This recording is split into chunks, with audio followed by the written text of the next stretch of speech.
Hi friends, welcome back to Saks varieties. ഞാനിപ്പോൾ ബംഗ്ലാദേശിലെ ധാക്കയിലെ രാത്രി തെരുവിലാണുള്ളത്. അപ്പോൾ രാത്രിയിലെ സ്ട്രീറ്റിലെ കുറേ രസകരമായ കാഴ്ചകളുണ്ട്. അപ്പോൾ അതാണ് നമ്മുടെ ഇന്നത്തെ ഒരു എപ്പിസോഡ്. അപ്പോൾ നിങ്ങളത് സ്കിപ്പ് ചെയ്യാതെ മുഴുവനായിട്ട് കാണണം. ഒരു വെറൈറ്റി ഐറ്റം തന്നെയാണ് ഈ ധാക്കയിലെ രാത്രി എന്ന് പറഞ്ഞിട്ടുണ്ടെങ്കിൽ.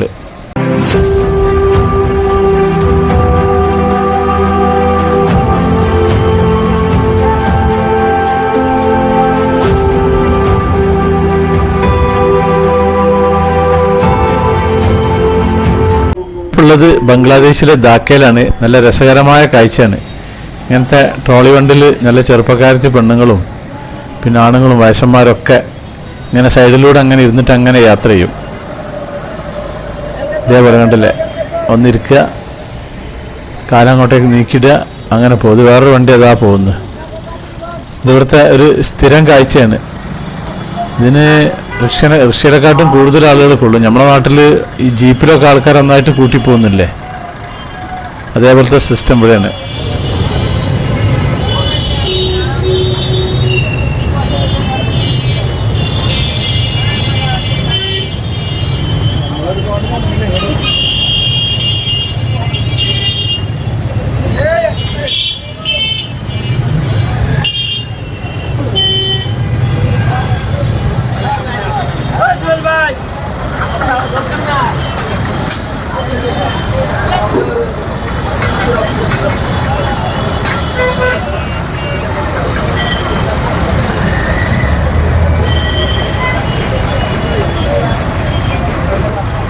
ഇത് ബംഗ്ലാദേശിലെ ലോക്കൽ ഓടുന്ന ബസ്സാണ്. ആ ബസ്സിൻ്റെ സൈഡ് ഭാഗം ഉണ്ടല്ലോ, കംപ്ലീറ്റ് പെയിന്റ് പോയത്. അത് ബസ് നമ്മൾ ഇറക്കിയിട്ടാണ് പോവുക. അങ്ങനെയാണ് ഇവിടെ. പെയിന്റൊന്നുമില്ല. ഏത് ബസ്സുമ്പോൾ നോക്കിയാലും അങ്ങനെ ഉണ്ടാവും. ഇത് ഇവിടുത്തെ പെട്രോൾ പമ്പാണ്. പെട്രോൾ പമ്പ് എന്നൊക്കെ പറഞ്ഞാൽ റോഡിനോട് ചാരിയിട്ട് തന്നെ ഉള്ളത്. പെട്രോളിനൂടെ ലിറ്ററിന് 106 ധാക്കയാണുള്ളത്. പിന്നെ അതുപോലെ ഡീസലിന് 93 ധാക്കയാണ്. അതായത് ഇന്ത്യൻ മണി 72 കൊടുത്തിട്ടുണ്ടെങ്കിൽ 100 ധാക്ക കിട്ടും. ചില സ്ഥലങ്ങളിൽ 68 കൊടുത്താലും 100 ധാക്ക കിട്ടുന്ന സ്ഥലമുണ്ട്.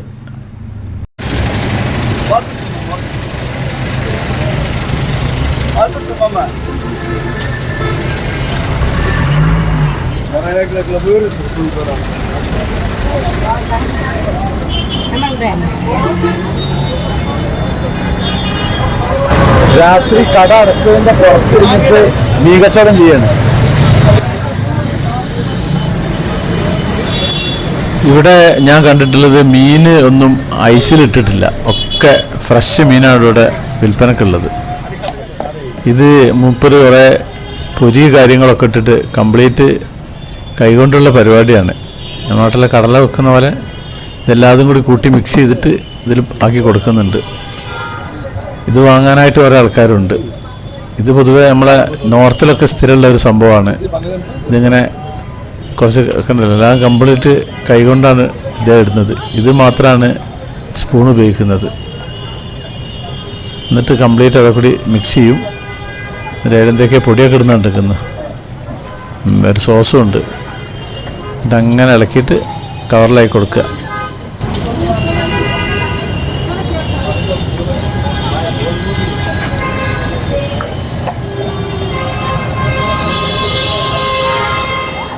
ഇന്നത്തെ ഡിന്നർ ഇവിടുന്ന് കഴിക്കാൻ വിചാരിക്കുന്നത്. അതിൻ്റെ ഉള്ളിൽ കയറി ഇവിടെ അത്യാവശ്യം നല്ല തിരക്കുണ്ട്. അപ്പോൾ തിരക്കുള്ള ഹോട്ടലാകുമ്പോൾ അത്യാവശ്യം നല്ല സാധനങ്ങളായിരിക്കും എന്ന് വിചാരിക്കുക.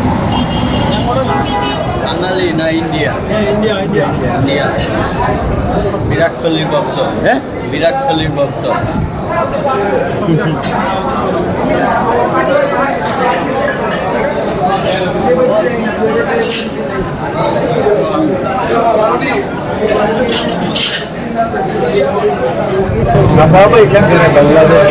Nakel.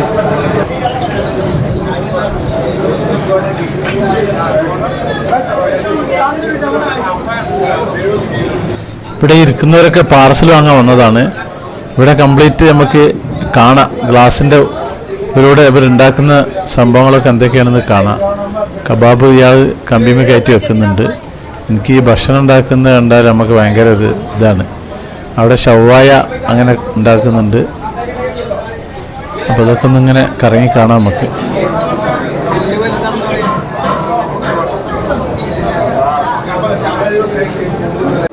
കബാബും തന്തൂരി റൊട്ടിയാണ് കൊടുത്തിട്ടുള്ള ഓർഡർ. അതിന് വേണ്ടി വെയിറ്റ് ചെയ്തിരിക്കുകയാണ് ഇവിടെ.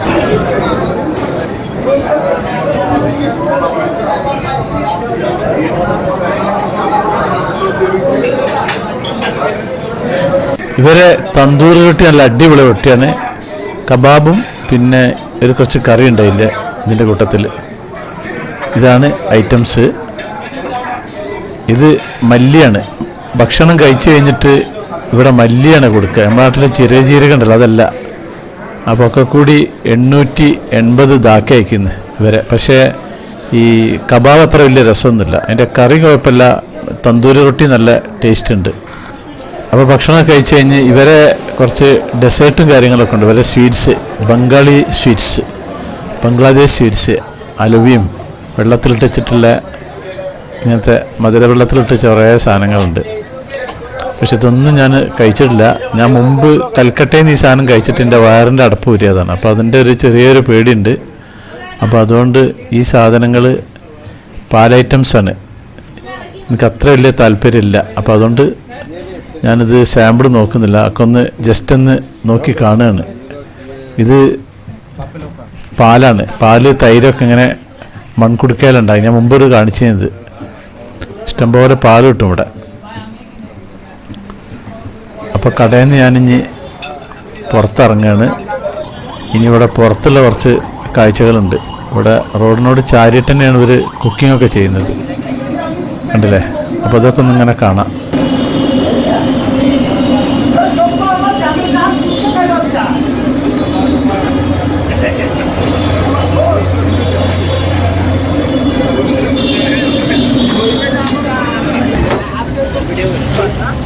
यूट्यूब सारा का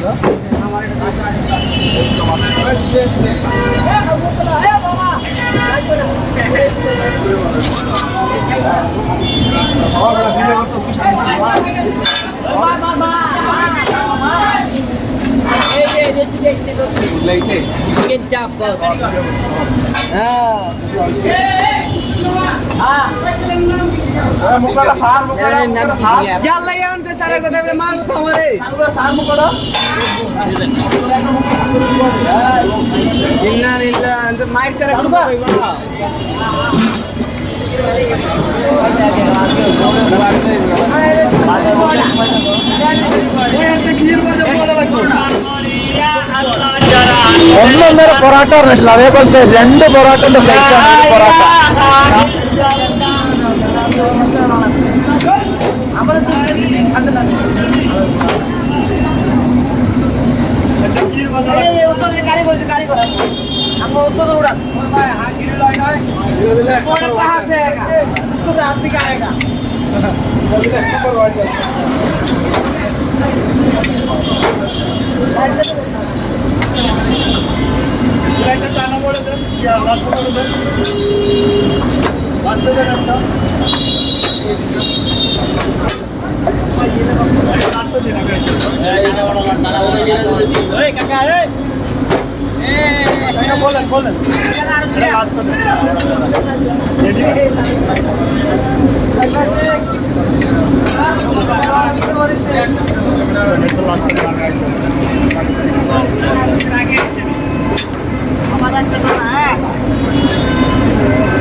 ഇതാണ് പൊറാട്ടനെ ഡബിൾ പീഡിപ്പിക്കൽ എന്ന് പറഞ്ഞത്. ഇതൊരു അത്യാവശ്യം 1.5 വലുപ്പമുണ്ട്. ഇങ്ങനെ അമർത്തിയിട്ട് തന്നെ നല്ലോണം ചൂടാക്കുന്നുണ്ട്. പക്ഷെ ഞാൻ അത് കഴിച്ചിട്ടില്ല. ഇനി അടുത്ത ട്രിപ്പിൽ ഇത് കഴിക്കണം എന്നൊരാഗ്രഹമുണ്ട്. നല്ല വലുപ്പമുണ്ട്. അവിടെ ഒരാൾ പരത്തുന്നുണ്ട്. ആ പരത്തിയ സാധനം ഇങ്ങോട്ടേക്ക് ഇടുന്നുണ്ട്. ഇത് നാടൻ കോഴീനെ റോഡ് സൈഡിൽ വിൽക്കുകയാണ്. അദ്ദേഹം ഇങ്ങനെ വലിയൊരു കൊട്ടയിൽ കൊണ്ടുവന്നിട്ടുണ്ട്. ഇത് തിരിച്ച് മടങ്ങി പോകുന്ന സംശയമുണ്ട്. കാലുമൽ ഇതൊക്കെ കെട്ടിയിട്ട്. ഇതിവിടുത്തെ പഴമാണ്. ഫ്രൂട്ട്സുകളും ഒക്കെ തെരുവിലെ കച്ചവടം. ഇത് ഇഞ്ചിയാണ്. ഇഞ്ചി പഴം കുറേ ഉണ്ട് ഇവിടെ. ഇവിടെ ഇഷ്ടംപോലെ വാഴൻ്റെ ഇതുണ്ട്. ഇത് നമ്മുടെ പിന്നെ നാരങ്ങൻ്റെ സാധനമാണ് ഇത്. നാരങ്ങ എന്ന് പറഞ്ഞാൽ നമ്മളെ മുസമ്പി ഉണ്ടല്ലോ അതിൻ്റെ ഒരു ടൈപ്പുള്ള സാധനം. ഈ സൈഡിലൂടെ ഒക്കെ അങ്ങനെ കംപ്ലീറ്റ് കച്ചവടക്കാരാണുള്ളത്. രാത്രി ജോലി കഴിഞ്ഞ് മടങ്ങിപ്പോകുന്നവരൊക്കെ ഇവിടുന്ന് വാങ്ങി പോകുന്നുണ്ട്. അത്യാവശ്യം നല്ല കച്ചവടമുണ്ട്, സംഭവം നല്ല തിരക്കുണ്ട്, ഇഷ്ടംപോലെ ആളുകളുണ്ട് റോട്ടിൽ.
ഇത് പോസ്റ്റ് ബോക്സ് ആണ്. ഒന്ന് നാഷണൽ, പിന്നൊന്ന് ഇന്റർനാഷണൽ, പിന്നൊന്ന് ഇവിടെ തന്നെ ലോക്കൽ ഉള്ളതാ തോന്നുന്നുണ്ട്. എന്താണെന്ന് സംഭവം എനിക്ക് മനസ്സിലായിട്ടില്ല. ആകെ ചളിവിളിയാണ് ഇവിടെ. റോഡ് എപ്പോഴും ബ്ലോക്ക് ആകുമ്പോൾ ഈ ഓവർബ്രിഡ്ജ് വെച്ച അതിനാണ്.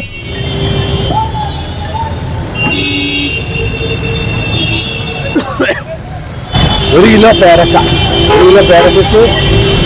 70 ചാക്ക.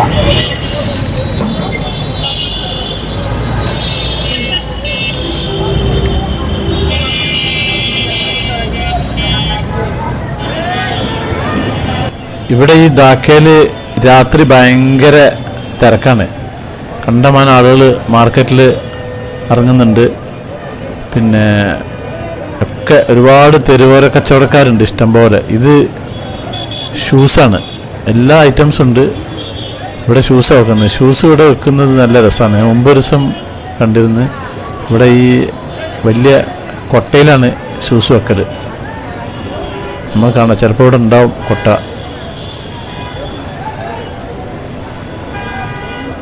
ഇതാണ് ഞാൻ പറഞ്ഞ ആ കൊട്ടയിലെ ഷൂസ്.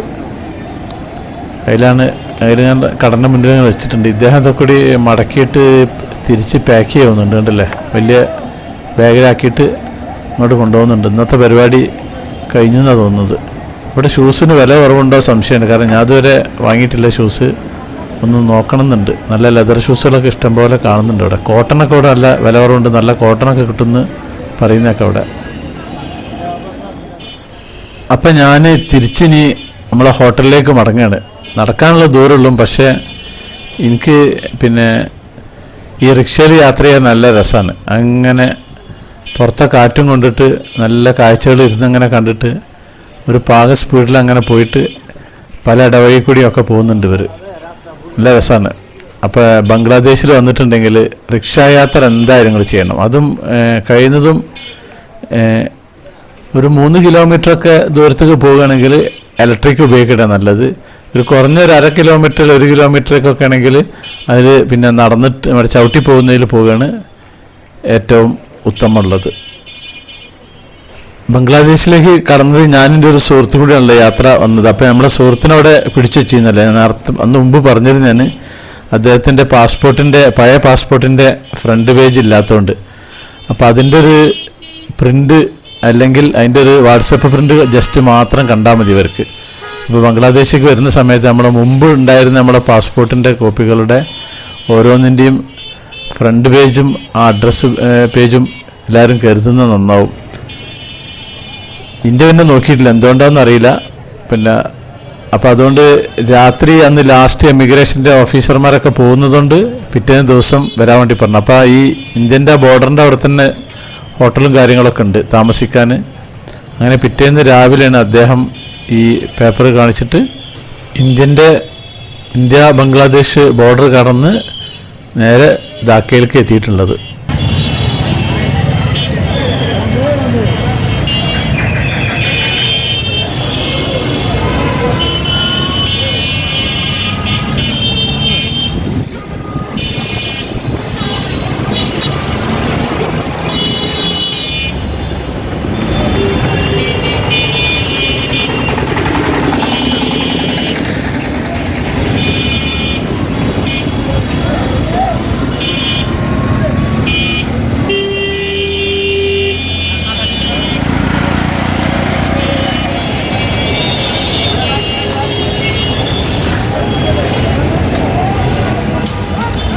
ആകെ റോട്ടിൽ ഒച്ചയും വിളിയും തിരക്കാണ്. ഈ പീ പീ പീ നടിക്കുന്നത് നമ്മുടെ റിക്ഷൻ്റെ സൗണ്ടാണ്.